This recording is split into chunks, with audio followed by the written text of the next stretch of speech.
Okay, now I don't want to alarm anybody in this room, but it's just come to my attention that the person to your right is a liar. Also, the person to your left is a liar. Also, the person sitting in your very seats is a liar. We're all liars. What I'm going to do today is I'm going to show you what the research says about why we're all liars, how you can become a lie spotter, and why you might want to go the extra mile and go from lie spotting to truth-seeking, and ultimately to trust building. Now, speaking of trust, ever since I wrote this book, Lie Spotting, no one wants to meet me in person anymore. No. They say, it's okay, we'll email you. I can't even get a coffee date at Starbucks. My husband's like, honey, deception. Maybe you could have focused on cooking. How about French cooking? So before we get started, what I'm going to do is I'm going to clarify my goal for you, which is not to teach a game of gotcha. Lie spotters aren't those nitpicky kids, those kids in the back of the room that are shouting, gotcha, gotcha. Your eyebrow twitched. You flared your nostril. I watched that TV show, Lie to Me. I know you're lying. No. Lie spotters are armed with scientific knowledge of how to spot deception. They use it to get to the truth. And they do what mature leaders do every day. They have difficult conversations with difficult people, sometimes during very difficult times. And they start up that path by accepting a core proposition. And that proposition is the following: lying is a cooperative act. Think about it. A lie has no power whatsoever by its mere utterance. Its power emerges when someone else agrees to believe the lie.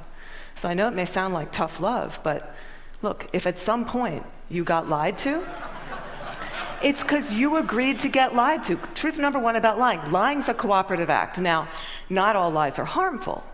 Sometimes we're willing participants in deception for the sake of social dignity, maybe to keep a secret that should be kept secret. We say, nice song. Honey, you don't look fat in that, no. Or we say, favorite of the digerati. You know, I just fished that email out of my spam folder. I'm so sorry. But there are times when we are unwilling participants in deception, and that can have dramatic costs for us. Last year saw $997 billion in corporate fraud alone in the United States. That's an eyelash under $1 trillion. That's 7% of revenues. Deception can cost billions. Think Enron, Madoff, the mortgage crisis, or in the case of double agents and traitors like Robert Hansen or Aldrich Ames, lies can betray our country. They can compromise our security. They can undermine democracy. They can cause the deaths of those that defend us. Deception is actually serious business. This con man, Henry Oberlander, he was such an effective con man, British authorities say he could have undermined the entire banking system of the Western world. And you can't find this guy on Google. You can't find him anywhere. He was interviewed once, and he said the following. He said, look, I've got one rule. And this was Henry's rule. He said, look, everyone is willing to give you something. They're ready to give you something for whatever it is they're hungry for. And that's the crux of it. If you don't want to be deceived, you have to know, what is it that you're hungry for? And we all kind of hate to admit it. You know, we kind of wish we were better husbands, better wives, smarter, more powerful, taller, richer, the list goes on. Lying is an attempt to bridge that gap, to connect our wishes and our fantasies about who we wish we were, how we wish we could be, with what we're really like. And boy, are we willing to fill in those gaps in our lives with lies. On a given day, studies show that you may be lied to anywhere from 10 to 200 times. Now, granted, many of those are white lies. But in another study, it showed that strangers lied 3 times within the first 10 minutes of meeting each other. Now, when we first hear this data, we recoil. We can't believe how prevalent lying is. We're essentially against lying. But if you look more closely, the plot actually thickens. We lie more to strangers than we lie to coworkers. Extroverts lie more than introverts. Men lie 8 times more about themselves than they do other people. Women lie more to protect other people. If you're in an average married couple, you're going to lie to your spouse in 1 out of every 10 interactions. Now, you may think that's bad. If you're unmarried, that number drops to 3. Lying's complex. It's woven into the fabric of our daily and our business lives. We're deeply ambivalent about the truth.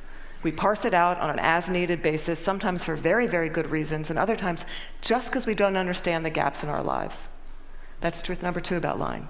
We're against lying, but we're covertly for it in ways that our society has sanctioned for centuries and centuries and centuries. It's as old as breathing. It's part of our culture. It's part of our history. Think Dante, Shakespeare, the Bible, news of the world. Lying has evolutionary value to us as a species. Researchers have long known that the more intelligent the species, the larger the neocortex, the more likely it is to be deceptive. Now, you might remember Coco. Does anybody here remember Coco the gorilla, who was taught sign language? Coco was taught to communicate via sign language. Here's Coco with her kitten. It's her cute little fluffy pet kitten. Coco once blamed her pet kitten for ripping a sink out of the wall. We're hardwired to become leaders of the pack. It starts really, really early. How early? Well, babies will fake a cry, pause, wait to see who's coming, and then go right back to crying. 1-year-olds learn concealment. 2-year-olds bluff. 5-year-olds lie outright. They manipulate via flattery. 9-year-olds, masters of the cover-up. By the time you enter college, you're going to lie to your mom in 1 out of every 5 interactions. By the time we enter this work world, and we're breadwinners, we enter a world that is just cluttered with spam, fake digital friends, partisan media, ingenious identity thieves, world-class Ponzi schemers, a deception epidemic. In short, what one author calls a post-truth society. It's been very confusing for a long time now. What do you do? Well, there's steps we can take to navigate our way through the morass. Trained lie spotters get to the truth 90% of the time. The rest of us, we're only 54% accurate. Why is it so easy to learn? Well, they're good liars and they're bad liars. They're no real original liars. We all make the same mistakes. We all use the same techniques. So what I'm going to do is I'm going to show you 2 patterns of deception, and then we're going to look at the hot spots and see if we can find them ourselves. We're going to start with speech. I want you to listen to me. I'm going to say this again. I did not have sexual relations with that woman, Miss Lewinsky. I never told anybody to lie, not a single time, never. These allegations are false, and I need to go back to work for the American people. Thank you. Okay, what were the telltale signs? Well, first we heard what's known as a non-contracted denial.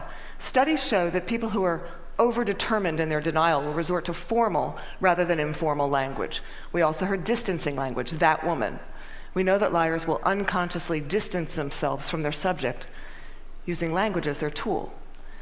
Now, if Bill Clinton had said, well, they tell you the truth, or Richard Nixon's favorite, in all candor, he would have been a dead giveaway for any lie spotter that knows that qualifying language, as it's called, qualifying language like that, further discredits the subject.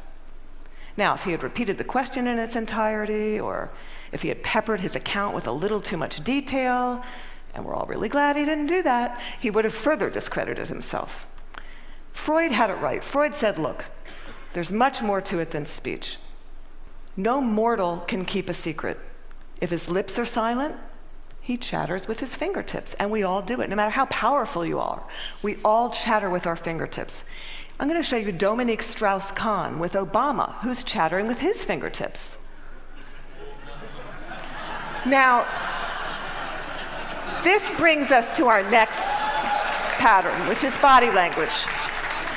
With body language, here's what you got to do. You really got to just throw your assumptions out the door. Let the science temper your knowledge a little bit, because we think liars fidget all the time. Well, guess what? They're known to freeze their upper bodies when they're lying. We think liars won't look in the eyes. Well, guess what? They look you in the eyes a little too much just to compensate for that myth. We think warmth and smiles convey honesty, sincerity, but a trained lie spotter can spot a fake smile a mile away. Can you all spot the fake smile here? You can consciously contract the muscles in your cheeks. But the real smile's in the eyes. The crow's feet of the eyes, they cannot be consciously contracted, especially if you overdid the Botox. Don't overdo the Botox. Nobody will think you're honest. And now we're going to look at the hot spots. Can you tell what's happening in a conversation? Can you start to find the hot spots to see the discrepancies between someone's words and someone's actions? Now, I know it seems really obvious, but when you're having a conversation with someone that you suspect of deception, attitude is by far the most overlooked but telling of indicators.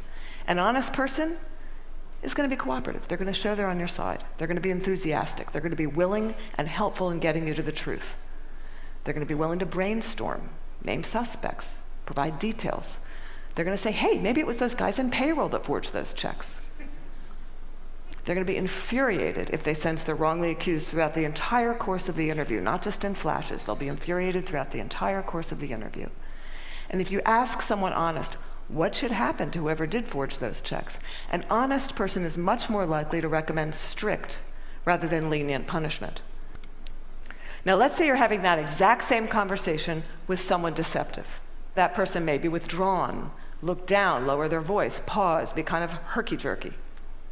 Ask a deceptive person to tell their story. They're going to pepper it with way too much detail in all kinds of irrelevant places.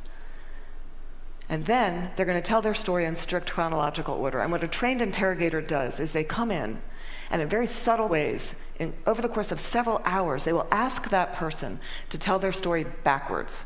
And then they'll watch them squirm and track which questions produce the highest volume of deceptive tells. Why do they do that? Well, we all do the same thing. We rehearse our words, but we rarely rehearse our gestures. We say yes, we shake our heads no. We tell very convincing stories, we slightly shrug our shoulders.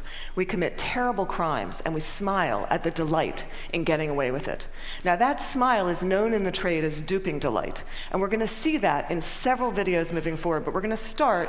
For those of you that don't know him, this is presidential candidate John Edwards, who shocked America by fathering a child out of wedlock. We're going to see him talk about getting a paternity test. See now if you can spot him saying yes while shaking his head no, slightly shrugging his shoulders, lots of... Be happy to participate in one.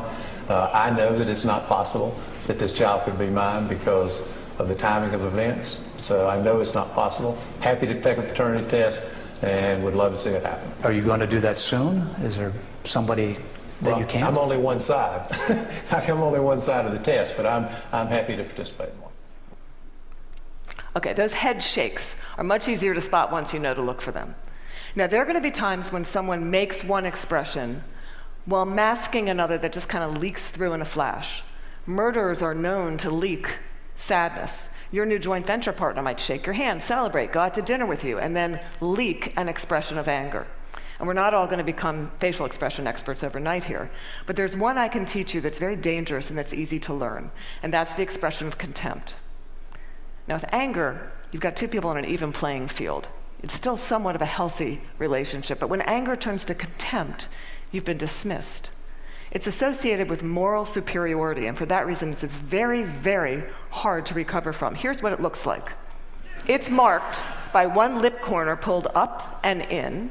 It's the only asymmetrical expression, and in the presence of contempt, whether or not deception follows, and it doesn't always follow, look the other way, go the other direction, reconsider the deal, say, no, thank you, I'm not coming up for just one more nightcap, thank you.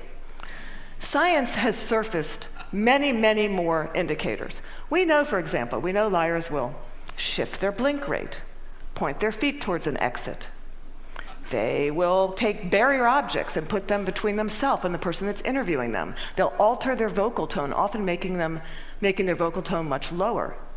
Now, here's the deal. These behaviors are just behaviors. They're not proof of deception. They're red flags. We're human beings. We make deceptive, flailing gestures all over the place all day long. They don't mean anything in and of themselves. But when you see clusters of them, that's your signal. Look, listen, probe, ask some hard questions, get out of that very comfortable mode of knowing, walk into curiosity mode, ask more questions. Have a little dignity, treat the person you're talking to with rapport. Don't try to be like those folks on Law and Order and those other TV shows that pummel their subjects into submission. Don't be too aggressive, it doesn't work. Now, we've talked a little bit about how to talk to someone who's lying and how to spot a lie. And as I promised, we're now going to look at what the truth looks like. And I'm going to show you two videos, two mothers. One is lying, one is telling the truth. And these were surfaced by researcher David Matsumoto in California. And I think they're an excellent example of what the truth looks like. This mother, Diane Downs, shot her kids at close range, drove them to the hospital while they bled all over the car, claimed a scraggy-haired stranger did it. And you'll see when you see the video, she can't even pretend to be an agonizing mother. What you want to look for here is an incredible discrepancy between horrific events that she describes and her very, very cool demeanor. And if you look closely, you'll see duping delight throughout this video. But at night, when I close my eyes, I can see Christy reaching her hand out to me while I'm driving, and the blood just keep coming out of her mouth. And that, maybe it'll fade too with time, but I don't think so. That haunts me the most.